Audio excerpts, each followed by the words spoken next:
नमस्कार, आप देख रहे हैं पाइनियर डिजिटल और मैं हूं आपके साथ सोनी ऊंचा। चलिए नजर डालते हैं आज की बड़ी खबरों पर। संसद के आखिरी दिन लोकसभा की कार्रवाई स्थगित होने के बाद पीएम मोदी ने एनडीए गठबंधन के नेताओं के साथ चाय पर बैठक की। इसी दौरान मोदी ने कहा, विपक्ष खासकर कांग्रेस में युवा और प्रभावशाली नेता है, लेकिन परिवारवाद और असुरक्षा के कारण उन्हें बोलने का मौका नहीं मिलता है। पीएम मोदी ने कहा, कांग्रेस के युवा नेताओं की मौजूदगी से राहुल गांधी असुरक्षित और घबराए हुए महसूस कर सकते हैं। इसके अलावा पीएम ने कहा कि संसद का मॉनसून सत्र शानदार रहा। इसमें कई महत्वपूर्ण बिल पास हुए। साथ ही विपक्ष की आलोचना की क्योंकि उन्होंने महत्वपूर्ण बिलों पर बहस करने के बजाय हंगामा किया। बिहार में वोटर यात्रा के दौरान गुरुवार को शेखपुरा में झारखंड सशस्त्र पुलिस का सिपाही शंभू सिंह तेजस्वी की गाड़ी के नीचे आ गया। उसके दाहिने पैर की हड्डी 3 जगह से टूट गई। गंभीर हालत में उसे पटना रेफर किया गया। बताया जा रहा है कि शेखपुरा शहर के खांड इलाके में काफिला पहुंचने के दौरान शंभू सुरक्षा के घेरे में चल रहा था।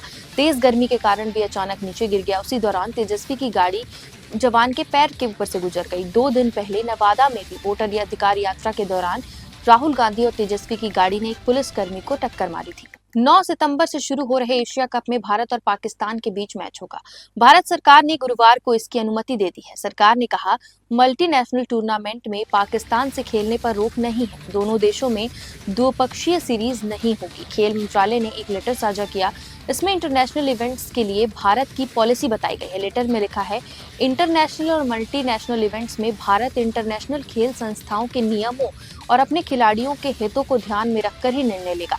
भारतीय टीमें और भारतीय खिलाड़ी उन इंटरनेशनल इवेंट्स में हिस्सा लेंगे जिसमें पाकिस्तान की टीमें और खिलाड़ी भी शामिल होंगे। यह ठीक वैसा ही है जैसे भारत में होने वाले मल्टीनेशनल इवेंट्स में पाकिस्तान की टीमें और खिलाड़ी भी भाग ले सकेंगे। जीएसटी काउंसिल के मंत्रियों के समूह ने जीएसटी के 5% और 18% के स्लैब को मंजूरी दे दी है। लग्जरी आइटम्स 40% के दायरे में आएगा। ग्रुप ऑफ मिनिस्टर्स GOM के संयोजक सम्राट चौधरी ने इसकी जानकारी दी। अभी जीएसटी के 4 स्लैब है, 5%, 12%, 18% और 28%। GOM की बैठक पर इसके संयोजक सम्राट चौधरी ने कहा, हमने केंद्र सरकार के प्रस्ताव का समर्थन किया है जिसमें 12% और 28% के जीएसटी स्लैब को खत्म करने की बात है। सभी ने केंद्र के प्रस्ताव पर अपने सुझाव दिए। कुछ राज्यों ने कुछ आपत्तियां भी जताई। इसके लिए जीएसटी काउंसिल के पास भेजा गया है जो अब इस पर आखिरी फैसला लेगा। दिल्ली में मीडिया सेंटर में प्रेस कॉन्फ्रेंस को संबोधित करते हुए इंडियन एस्ट्रोनॉट शुभांशु शुक्ला ने कहा कि मिशन के तहत हम इंटरनेशनल स्पेस स्टेशन में 2 हफ्ते तक रुके।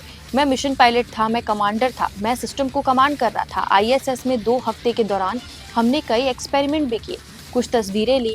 इसके लिए हमने कई ट्रेनिंग ली।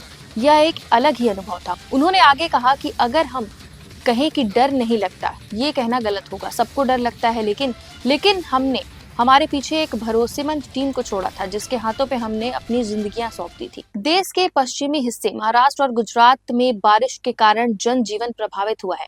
दोनों राज्यों में आज रेड अलर्ट जारी किया गया है। उत्तर प्रदेश के यमुना में कई जिले बाढ़ की चपेट में है। यमुना का पानी ताजमहल तक पहुंच गया है। 40 गांव अलर्ट पर हैं।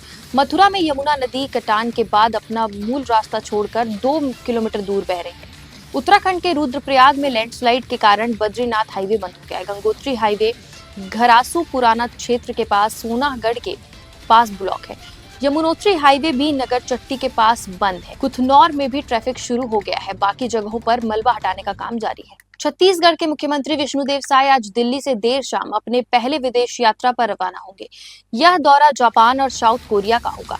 दिल्ली रवाना होने से पहले मीडिया से चर्चा के दौरान सीएम ने बताया कि वे यहां छत्तीसगढ़ की नई उद्योग नीति को लेकर जाएंगे। उद्योगपतियों को प्रदेश में निवेश के लिए आमंत्रित करेंगे। उन्होंने कहा कि जापान के ओकासा में वर्ल्ड एक्सपो का आयोजन हो रहा है, इसमें वे शामिल होंगे। इसके एक्सपो में इलेक्ट्रॉनिक्स, फूड प्रोसेसिंग और ऑटोमोबाइल जैसे सेक्टरों पर फोकस है। इस क्षेत्रों में छत्तीसगढ़ में अपार संभावनाएं हैं। सरकार चाहती है कि विदेशी निवेशक यहां आए और निवेश करें।